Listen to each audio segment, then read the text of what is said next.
Les espèces envahissantes, elles ont des capacités de reproduction qui sont très élevées, elles sont très compétitives et grandissent très vite. Leur développement se fait au détriment des espèces locales. Israël, comment ça marche ? Vous allez adorer comprendre Israël. Le saviez-vous, 500 réserves naturelles jalonnent les 25 000 km² du pays. Donc ce sont des réserves dont il faut s'occuper et pour ça nous avons besoin de professionnels. Alors comment on s'en occupe ? Qui s'en occupe ? Et surtout, qu'est-ce qui peut menacer notre environnement ? Eh bien, nous allons en parler ce matin avec Jean-Marc Dufour-Dror, qui est conseiller en écologie, écologue, c'est comme ça que ça se dit. Il est en Israël depuis 27 ans. Il travaille pour plein de gens, pour le ministère de l'Environnement, pour le ministère de l'Agriculture, pour les réserves naturelles, pour les ONG, etc., etc. Et il est bien sûr passionné d'écologie. Donc on va en savoir plus tout de suite. C'est Israël, comment ça marche ? Israël, comment ça marche ? Vous allez adorer comprendre Israël. Jean-Marc Dufour, bonjour. Bonjour. Dufour-Dror. Pas que j'en oublie un petit morceau en route. Alors, c'est vrai qu'on parle souvent d'écologie en Israël par, on va dire, le grand bout de la lorgnette. On parle du gaz, on parle des grands problèmes que connaît Israël, mais on parle peu de ce qui menace au quotidien, par exemple, ces réserves naturelles. On parle peu des incendies que l'homme peut en général entraîner. On voudrait profiter de votre présence justement pour avoir quelques conseils, pour parler aux gens, pour leur faire prendre conscience de ce qui se passe quand on visite ces très jolies réserves naturelles. Elles sont nombreuses en Israël. Et comment on peut essayer d'améliorer, en tout cas de ne pas détruire cette belle nature que nous avons. Ok, alors il y a une série de menaces, de dangers qui concernent les milieux naturels en Israël, les réserves et également les autres endroits qui n'ont pas le statut de réserve naturelle, comme les parcs nationaux par exemple. Alors il y a plusieurs, on peut faire une typologie de ces risques-là. Il y en a, étant donné qu'on est au début de l'été, il faut absolument parler des risques des incendies. Alors, ce qui est très intéressant, c'est qu'en préparant l'émission, vous m'avez précisé que les incendies en Israël ne sont pas d'origine naturelle. Exact. Contrairement à d'autres pays. Exact. Par exemple, en Espagne, je crois que c'est de l'ordre de 15 ou 20% des incendies qui sont d'origine naturelle, qui sont consécutifs à la foudre pendant les orages, pendant la période sèche. En Israël, à cause du type de climat et de la météo qu'on a ici, on n'a pas ce type de phénomène. C'est-à-dire que tous les incendies qui se déclarent en Israël sont d'origine humaine, de façon délibérée ou non. Et donc, par inadvertance ou pour des raisons criminelles, ou parfois dans le cadre du conflit israélo-palestinien. Ouais. Quoi qu'il en soit, ça fait quand même beaucoup de dégâts. Le problème, c'est que les incendies en Israël ont une récurrence qui s'accroît au cours du temps. C'est-à-dire que si avant, on avait un incendie important tous les 20 ans ou les 25 ans, maintenant, le même endroit risque de brûler plusieurs fois sur des courtes périodes de temps. C'est-à-dire que la végétation n'a même pas le temps de se régénérer. Et on a eu ce très gros problème en 2010, il y a 10 ans, avec l'incendie du Carmel qui a mené à une catastrophe. On a eu près de 50 morts. Et depuis, il y a des travaux qui ont été faits pour développer ce qu'on appelle les pare-feux, c'est-à-dire traiter le bord des routes et le bord des habitations pour limiter la quantité de bois et de matières inflammables qui s'y trouvent. Ça n'a pas toujours été appliqué partout. Pour ce qui est à l'échelle du promeneur moyen, ce qui est important, c'est d'avoir toujours ça à l'esprit que si on jette une cigarette ou si on fait un barbecue un peu trop près des milieux naturels, ça peut très vite dégénérer. C'est très difficile d'éteindre un incendie. En plus, en Israël, on est mal équipé au niveau escadrille. On n'a pas les grands Canadair qu'on connaît dans la région en Italie ou en France. On a des petits avions. Alors même si ça a été amélioré, il faut vraiment faire absolument tout pour éviter les incendies. C'est une menace vraiment immédiate et actuelle des réserves naturelles. Alors, on peut savoir aussi, bien sûr, que, puisqu'on parlait de l'action humaine, on peut avoir, sans le savoir, en pensant à bien faire, lorsque, par exemple, on a un petit jardin avec un point d'eau, qu'on achète des espèces, des plantes aquatiques très jolies, etc., qu'on les met dans notre petit bassin. Et puis, au bout d'un moment, on déménage, on change de lieu, etc. Puis, on a de la peine, parce que c'est tellement joli. On ne va pas quand même les détruire. On les rejette dans des réserves naturelles, dans la nature, dans des beaux endroits en général, pour embellir la nature d'Israël. Et apparemment, on se trompe. Est-ce que vous pouvez nous éclairer, nous dire pourquoi ? Voilà, alors on se trompe parce que une partie des espèces qui ne sont pas des espèces locales, c'est-à-dire une partie des espèces animales et végétales, qui sont introduites en Israël délibérément ou non par l'homme, une partie d'entre elles, lorsqu'elles se retrouvent dans la nature, entre guillemets, étant donné qu'elles n'ont aucun ennemi naturel, et peuvent commencer à se reproduire de façon très rapide et très conséquente. Et quand il s'agit de plantes, elles recouvrent des surfaces de plus en plus importantes, d'où elles expulsent les espèces locales, d'abord les plantes, mais après les autres. C'est ça qu'il faut comprendre, c'est-à-dire qu'en soi, c'est pas très grave qu'une plante se développe, mais si c'est au détriment de la faune et de la flore naturelle, c'est un... Voilà, mais c'est toujours au détriment des espèces locales, puisque les ressources naturelles, que ce soit la surface ou les ressources en eau dans le sol ou en nutriments, sont des données qui sont finies. Donc si on ajoute plusieurs espèces sur une même unité de surface, il va falloir partager. Bon, et en général, les espèces envahissantes, elles ont des capacités de reproduction qui sont très élevées, elles sont très compétitives, elles grandissent très vite, et leur développement se fait au détriment des espèces locales. Et par exemple, on a tout le long de la bande côtière, des sables côtiers en Israël, que ce soit dès Ashdod jusqu'au niveau de Akko, on a depuis les années 70 une espèce qui a été introduite délibérément en Israël pour essayer de stabiliser les sables. Et malheureusement, ça réussit trop bien. C'est une espèce qui vient du sud des États-Unis et qui maintenant recouvre absolument... Qui s'appelle comment ? Elle s'appelle Heterotheca subaxillaris. J'ai pas le nom français. C'est pas grave. Tayoni tacholot en hébreu. Et qui est une espèce qui n'envahit qu'en Israël, parce qu'elle a été introduite qu'en Israël dans ce but-là, et qui est très très difficile à contrôler. Et maintenant, il y a beaucoup de portions où, au lieu d'avoir des dunes de sable sans couvert de végétation, ou alors avec certaines espèces végétales qui sont spécifiques au milieu dunaire, on retrouve une couverture de cette plante-là.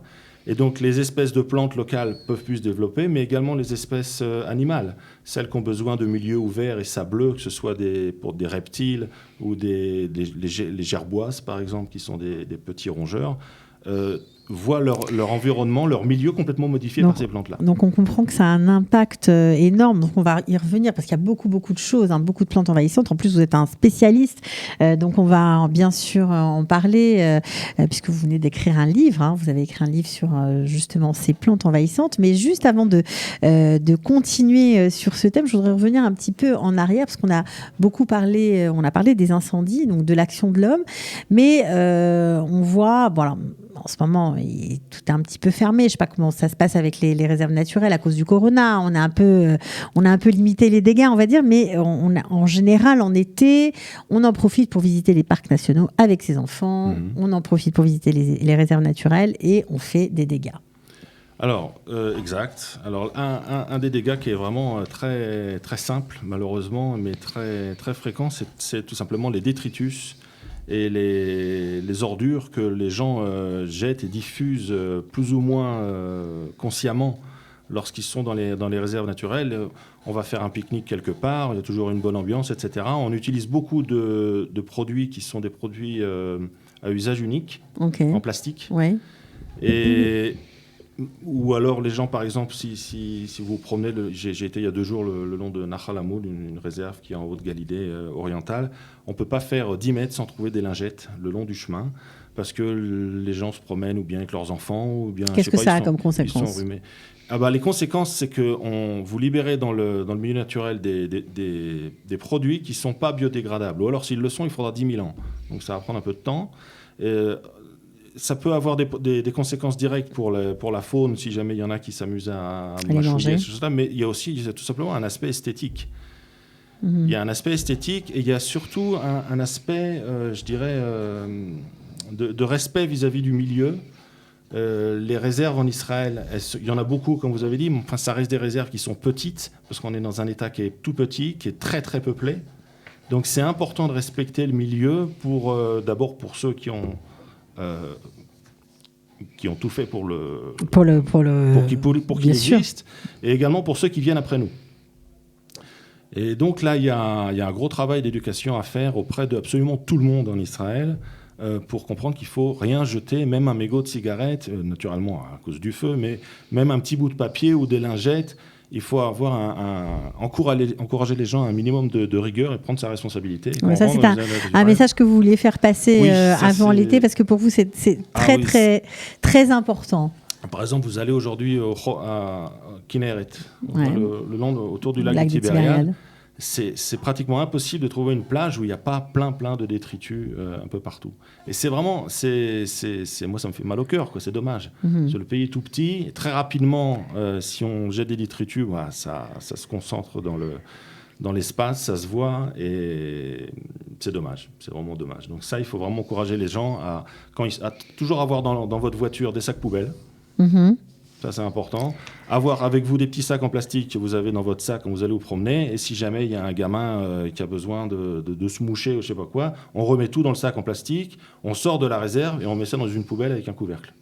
Et on ne jette pas ça à droite, à gauche en pensant que les gars des réserves naturelles vont faire le nettoyage. Vont passer pour nettoyer. Bon, alors ça, c'était important. Alors, pour revenir à votre corps de métier, vous êtes souvent contacté pour, bien justement, lorsqu'on va créer de nouvelles routes, lorsqu'on va créer de nouveaux quartiers, des logements, des habitations, quand on va mettre tout un tas d'infrastructures. Pourquoi ? Parce qu'on veut savoir qui on va déloger de cet endroit.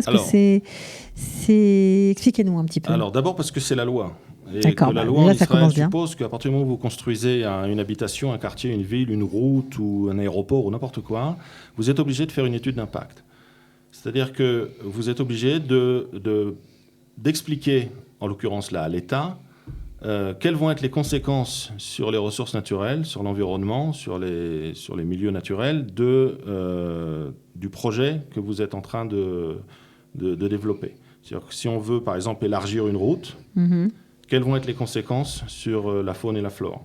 Alors, par exemple, une des conséquences qu'il y a quand on a une route qui est à 2 voies et qu'on en fait 2 fois 2 voies ou plus, on sait que les animaux ne pourront plus les traverser. Parce que ça risque de causer des accidents, parce qu'il y aura de plus en plus de trafic. Donc il faut essayer de mettre en place des passages pour animaux, alors ou bien des passages inférieurs ou supérieurs en fonction de la faune qu'on a. Donc quand on fait une étude d'impact, l'écologue il fait une description du milieu naturel, des espèces qu'on a dans la région concernée. Il doit estimer quelles vont être les conséquences sur la faune et la flore, proposer des solutions. Alors, est-ce que vous êtes suivi ?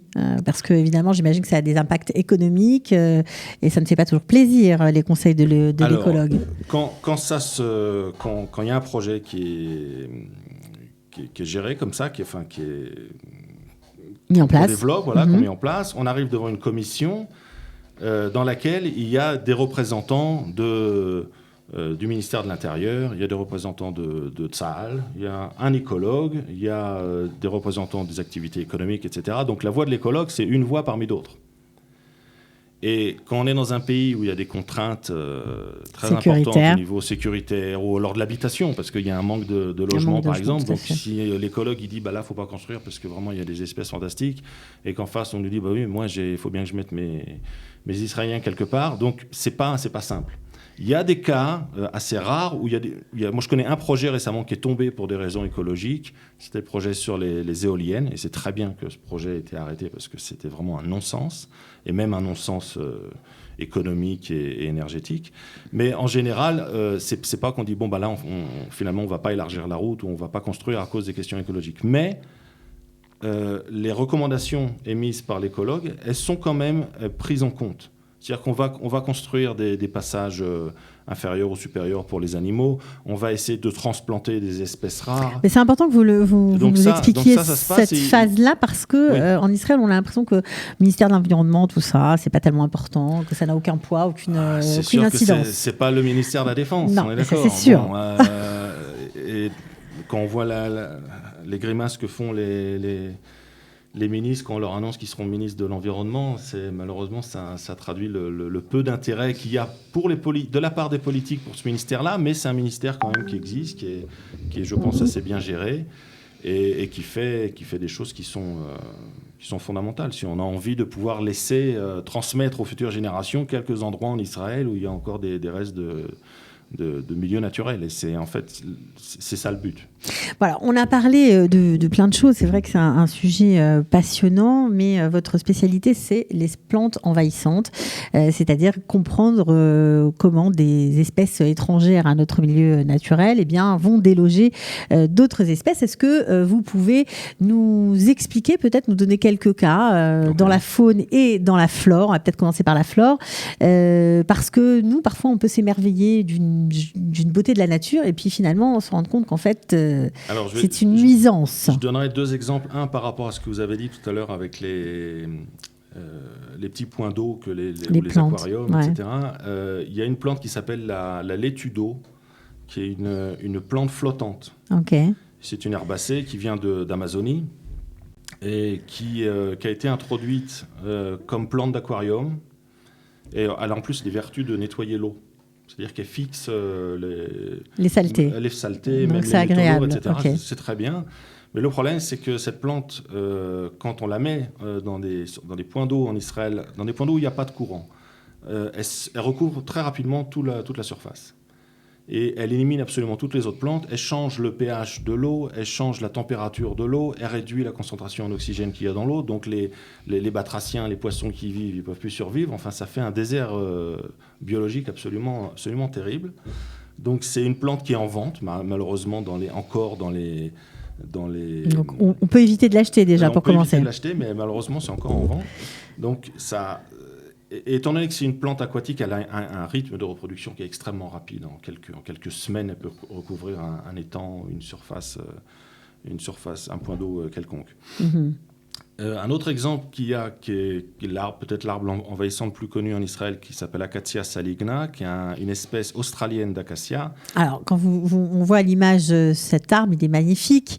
On a l'impression que c'est du mimosa. Oui, voilà. Et quand on le rencontre dans la nature, on se dit, waouh, c'est magnifique, que c'est beau. Alors, la plupart des plantes envahissantes sont des plantes très jolies parce que beaucoup ont été introduites justement comme plantes ornementales. Ok. Donc, elles sont jolies. Mais bon, ce qui est beau n'est pas forcément... Alors, pourquoi c'est un problème, cette plante, par exemple ? Alors, parce que l'acacia saligna a été introduit par les Anglais pendant les années 20.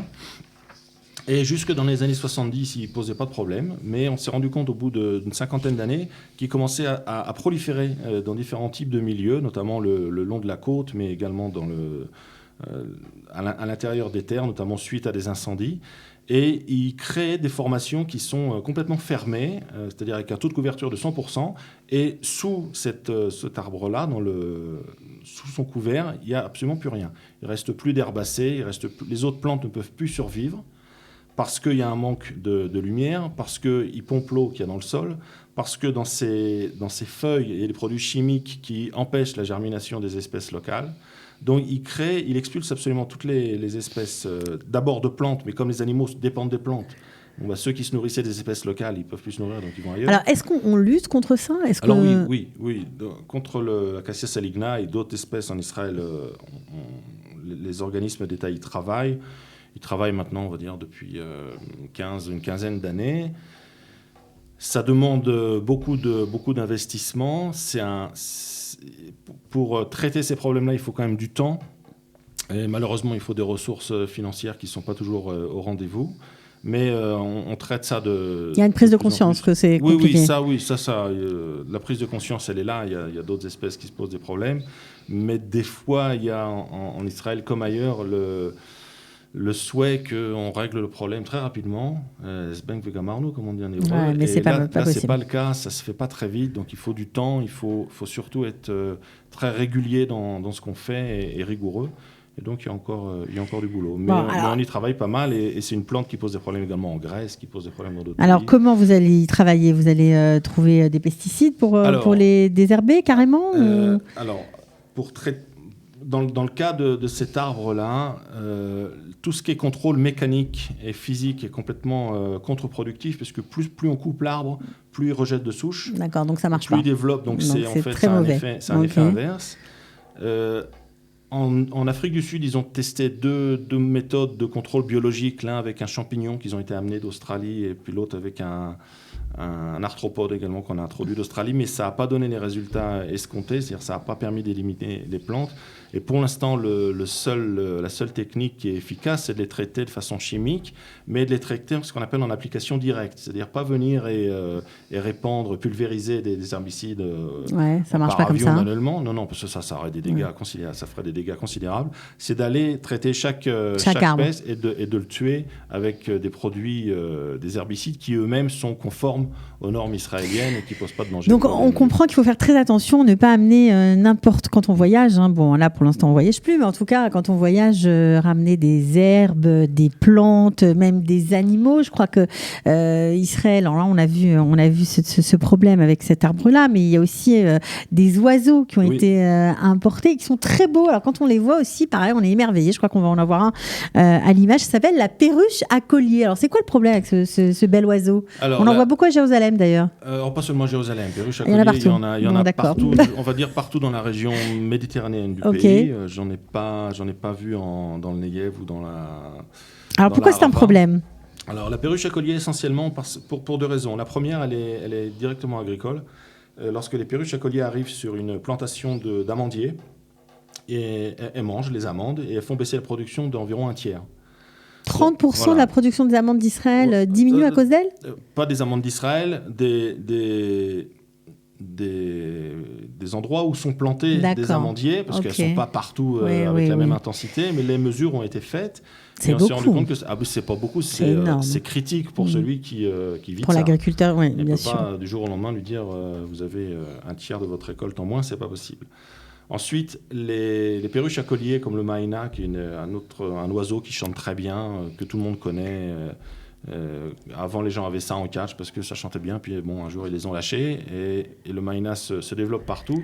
Et ces oiseaux-là nichent dans les trous, dans des cavités des arbres. Ouais, dans les troncs d'arbres. Voilà. Et donc, il faut une compétition aux espèces locales israéliennes qui ont besoin de nicher dans les troncs d'arbres, dans les cavités, dans les trous qu'on trouve surtout dans les arbres quand il y a une branche. C'est ça, c'est celui-là qu'on voit. Voilà, celui qu'on voit en haut à gauche, c'est la huppe faciée, qui est l'oiseau israélien qui a été déclaré comme l'emblème des oiseaux en Israël, et qu'on trouve maintenant de moins en moins. Il y a encore une dizaine d'années, quand vous alliez à Givatram ou même au centre-ville à Jérusalem, s'il y avait des espaces, vous les voyez au sol en train de chercher là, des on les vers. voit plus. Là, il y en a de moins en moins, et elles sont en compétition avec les perruches à collier pour les points de nidification. D'accord, donc c'est pour ça que c'est aussi, c'est non seulement ça. Ça pose vraiment un problème. C'est très difficile à contrôler. Il y a des endroits où ils ont réussi à éliminer les perruches à collier, comme aux Seychelles par exemple. Ouais. Mais ça demande beaucoup de travail. C'est compliqué. Bon, après, c'est très difficile aussi d'expliquer à la population qu'il y a des oiseaux qu'il faut éliminer, parce que les gens disent, ils sont jolis, il faut les laisser. Mais le problème des oiseaux et des plantes envahissantes, c'est qu'en fait, ils viennent casser un équilibre qui est très fragile, qui existe entre toutes les espèces et le milieu. Et qui ne se retrouve qu'ici. Alors, pour les écosystèmes qu'on trouve en Israël, oui, il y en a beaucoup qu'on retrouve que dans cette région. Oui. Alors, justement, puisqu'on parle des animaux, il y en a d'autres, évidemment, certains qu'on voit sur nos routes. On ne sait pas si c'est bien ou si c'est pas bien, si ça fait partie, on va dire, de notre écosystème naturel. Je pense aux sangliers, je pense aux daims, aux gazelles. Est-ce qu'elles sont menacées, ces gazelles? Est-ce que... Alors, en Israël, vous avez à cause de la position géographique du pays, on a une partie de la faune qui a une composante africaine. Okay. C'est par exemple ce qu'on appelle la gazelle, qui est le nom latin, c'est gazella, gazella, gazella, qui est une espèce qui avant était présente dans toute l'Afrique du Nord, et également en Israël, et je présume également au Liban, et aujourd'hui il n'y en a plus qu'en Israël. Dans tous les autres pays, elles ont été tuées, à cause de la chasse essentiellement. Et on a également des composantes qui sont des composantes asiatiques, comme vous avez noté le dinde perse, qui a été réintroduit récemment en Israël, en Haute-Galilée, dans les régions dans les collines de Judée, mais aussi le Ayala Carmel, qui est le dinde du Carmel, qui est une espèce européenne parmi ces groupes d'animaux-là. Donc on a vraiment une rencontre de plusieurs types de faune. Ils sont tous effectivement menacés. Plus les animaux sont grands, plus ils sont menacés. Alors, ils sont menacés, mais pourtant, la chasse n'est pas légale en Israël. Est-ce que c'est un fléau, ça aussi, la chasse ? Alors, c'en est un. Ils sont d'abord menacés parce qu'il y a de moins en moins d'espace. C'est-à-dire que la taille de l'habitat est réduite. D'accord. Et il y a des animaux qui ont disparu au cours du XXe siècle en Israël. C'était tous la mégafaune. Il y avait des autruches jusque dans les années 60. Il y avait des guépards jusqu'en 65. Il y avait des lions. En Israël, ça, c'était sûr. juste plutôt jusqu'au Moyen-Âge, apparemment, les derniers. Il y avait des ours sur le Golan jusqu'il y a un siècle. Il y a un crocodile. Les derniers crocodiles, ils ont été tués dans Nachal Taninim il y a un peu plus d'un siècle. Donc, il y avait encore une grosse faune. Alors là, cette faune-là, elle ne peut plus survivre parce qu'il n'y a plus suffisamment d'habitat assez grand. D'accord. Alors aujourd'hui, qu'est-ce qui fait que si la chasse n'est pas légale, qu'il y ait beaucoup de chasse illégale, qu'est-ce qui fait que ces espèces sont menacées ? Alors, il y a d'une part une chasse illégale pour les gazelles, notamment dans le sud. Ça, c'est un vrai problème. Il y a une chasse illégale contre les porcs épics. Alors, ça nous surprend toujours beaucoup parce que ce soit en Europe ou ici, c'est pas une espèce qu'on a tendance à consommer, mais il y a des communautés qui en mangent. Il y a des communautés en Israël qui aiment bien, notamment les Druzes. Ils mangent les porcs épics. Ils mangent le porc épic, ils les chassent. Ça coûte 300 shekels le kilo, donc c'est très prisé, c'est très facile à capturer malheureusement. D'accord. Et c'est une espèce qui est protégée et on voit un déclin de cette espèce-là. Et il y a un autre problème qui concerne les gazelles et le dinde perse, c'est les chiens errants. C'est-à-dire, c'est des chiens qui appartenaient à des gens et qui ont été libérés relâchés dans la nature. Et qui ont réussi à survivre. En général, c'est pas des caniches ou des bichons maltais. Ils s'attaquent aux gazelles ? Ah oui, ils attaquent, ils les tuent. Ouais, et pas seulement les gazelles, même le dinde perse, qui est déjà c'est un beau cervidé, c'est pas le petit animal. Et eux, les chiens errants, c'est devenu la cause numéro 1 de déclin des gazelles, du daim. La réintroduction des daims dans la région de Jérusalem a échoué à cause de ça. Bon, alors on se rend compte avec vous que beaucoup de nos actions ont des conséquences auxquelles on n'aurait pas pensé, évidemment, sur la nature, donc que ce soit la faune ou la flore. Donc on ne prend pas des espèces qui viennent d'ailleurs, on ne les relâche pas dans la nature sans savoir si ça va être néfaste. On fait attention, si on a un chien, on le laisse pas dans la nature, on ne sait jamais ce que ça peut devenir. Bon, bref, il y a beaucoup de conséquences. Mais en tout cas, c'était passionnant d'être avec vous pendant ce petit moment pour parler un peu d'écologie d'une autre façon, d'une façon plus concrète. Merci beaucoup Jean-Marc Dufour-Dror d'être venu jusqu'à nous. Et puis si ça vous intéresse, si vous lisez l'hébreu, vous avez envie d'aller plus avant, il a écrit un bouquin, je le répète, qui s'appelle Les espèces envahissantes. Voilà, donc les plantes envahissantes, en Israël. Merci beaucoup et à très bientôt. Israël, comment ça marche ? Vous allez adorer comprendre Israël.